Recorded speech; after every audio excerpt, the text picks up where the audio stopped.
Hey there, True Crime Files viewers. I'm here today to talk about this. In the late 1970s, New York City was gripped by an atmosphere of suspense and fear. Unprecedented terror swept its streets with the emergence of a serial killer who would soon be known as the Son of Sam. News broke of random attacks, targeting couples and seemingly random strangers each. Violent incidents sending shockwaves through the city as threatening letters reached its security services, deepening the mystery and escalating fear. Then we see a picture of a pistol, hear some ominous music, and see archival footage of the time period. From Richard David Falco, he confessed to crimes and claimed that unseen forces guided him, deepening the mystery with a cycle of doubts and psychological intrigue. Then we see a grainy image of a man writing something. On August 1st, 1976, a couple parked in a secluded spot in the Ford sedan. Their peaceful evening came to an abrupt end when a stranger approached their car, a menacing glint in his eyes.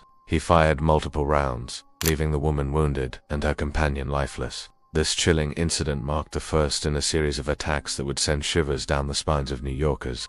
Throughout the next year, the city became a hunting ground for this enigmatic assailant. His targets were as diverse as the city's inhabitants themselves, seemingly chosen at random. The victims included lovers in secluded spots, families picnicking in the park, even lone individuals out for a night stroll. The motive, the method, and the identity of the perpetrator remained shrouded in mystery. As the body count rose, so did the fear. Whispers echoed through the crowded streets, each telling amplifying the dread. Many began to retreat indoors, forfeiting their evenings to the shadows cast by their unseen stalker. The once vibrant city was now on edge, its citizens held captive by fear. Then we see some archival footage of New York City. During this era, the city's socio-economic landscape was a patchwork quilt of affluence and adversity. Skyscrapers brushed shoulders with dilapidated buildings, and opulence was juxtaposed with destitution. It was a city of dreams, but for many it was a nightmare they couldn't wake up from.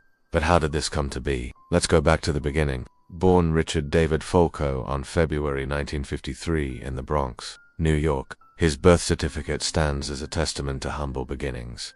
But appearances can be deceiving. Behind the facade of an ordinary upbringing lay the seeds of a troubled psyche. As a child, he displayed behavioral signs that hinted at the darkness brewing within. School records reveal a pattern of disruptive behavior and an unsettling detachment from his peers. These early indicators of emotional disturbance were often overlooked or mischaracterized, allowing the storm within him to gather strength unnoticed. During his childhood, his parents divorced, setting in motion a series of events that would profoundly shape his life. Thrust into a world of uncertainty and upheaval, young Richard found himself caught in the crossfire of his parents' animosity. This traumatic experience left an indelible mark on his psyche, fostering feelings of abandonment, anger, and resentment that would later manifest in destructive ways. Then we see a split screen of two images, a house on fire and a graveyard. In 1960, his father, a prominent figure in the local community, met an untimely demise in a tragic car accident. This event sent shockwaves through the tight-knit neighborhood and left a void in young Richard's life. Unable to cope with the grief and the sudden absence of a father figure, Richard's emotional state deteriorated rapidly. Tragedy struck again in 1966 when his brother committed suicide, an event that shook the family to its core. Richard's mother, already grappling with the loss of her husband, was now confronted with the heart-wrenching sight of burying one of her own children. This devastating blow pushed her to the brink, leading to her hospitalization. As if these hardships weren't enough, Richard faced further torment at the hands of his peers. He was subjected to bullying and ridicule, often targeted for his distinctive features, including a noticeable lisp and buck teeth. These taunts and jeers cut deep, leaving scars that ran deeper than skin. Amidst this turbulent backdrop, Richard found solace in the pages of books, immersing himself in fictional worlds that offered him an escape from the harsh realities of his existence. One particular tale that resonated with him was a story of revenge, which left an indelible impression on his young mind. Little did he know that this fascination would become a disturbing foreshadowing of his future actions. As the years passed, Richard's demeanor underwent a noticeable transformation. What once might have been perceived as childish mischief began to take on a sinister tone. He exhibited a growing fascination with death and destruction, a morbid curiosity that chilled those who witnessed it. Unable to bear the weight of his son's increasingly disturbing behavior, his mother made the agonizing decision to institutionalize him in 1969. At the age of 16, he was sent to a psychiatric facility where he was diagnosed with schizophrenia, a finding that would become a pivotal point in understanding his descent into darkness. Within the confines of the institution, Richard encountered a fellow patient who shared disturbing tales of satanic rituals and cults, stories that preyed on Richard's already troubled psyche. These narratives took root in his mind, intertwining with his personal demons and shaping his distorted worldview. After spending nearly 3 years in the institution, Richard was deemed fit to return to society in 1972. However, upon his release, he was far from the same individual who had been admitted. His experiences within the institution had forged a hardened, resentful young man who was now branded as a potential threat to public safety.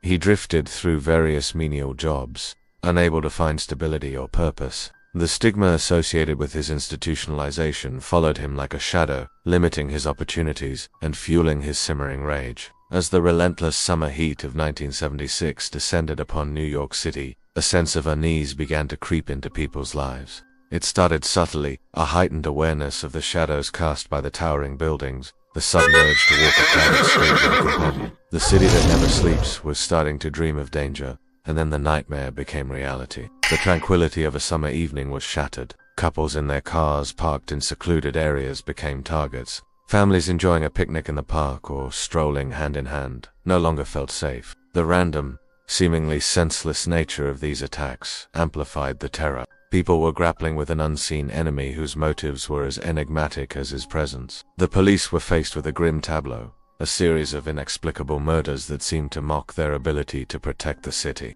The traditional methods of policing seemed inadequate against an adversary who seemed to anticipate their every move. As the situation spiraled, New York City galvanized. Communities united, sharing information, forming neighborhood watch groups. The spirit of resilience was palpable, yet it was tinged with an underlying note of despair. The question echoed through the city's avenues and over its rooftops: who could bring this menace to justice? One fateful day, a breakthrough arrived. A vital piece of evidence, a discarded piece of paper, a forgotten envelope. This insignificant item would soon unravel the intricate threads of this terrifying narrative. Analysis of the handwriting on these letters revealed a crucial link to another case, providing investigators with a valuable lead. As the net tightened around Berkowitz, his capture became imminent. On August 1st, 1977, after months of terrorizing the city, his reign of fear came to an abrupt halt. He was apprehended in a routine traffic stop, an ordinary day that turned extraordinary. Confronted with overwhelming evidence, Berkowitz's facade crumbled. His subsequent confession shocked the nation, painting a portrait of a man claimed to be nothing more than an instrument of malevolent forces beyond his control. Berkowitz was charged, convicted, and ultimately sentenced to 6 consecutive jail terms of 25 years each, effectively meaning life in prison without the possibility of parole. His imprisonment brought a semblance of closure to a city that had been held hostage by fear. But the story doesn't end there. The ramifications of the Son of Sam case reverberated across the nation, giving rise to debates on mental health, police procedures, and the very definition of evil. His case remains a haunting chapter in criminal psychology, a stark reminder of the darkness that can lurk beneath the surface of everyday life. Today, as we look back at the Son of Sam case, we are confronted with the complexities of a tragedy that not only shook a city but also redefined the boundaries of human darkness. The legacy of the Son of Sam serves as a catalyst for critical conversations. It compels us to confront the uncomfortable realities of mental health challenges, the importance of early intervention, and the need for comprehensive support systems to ensure that those struggling with darkness find the light before they embrace the shadows.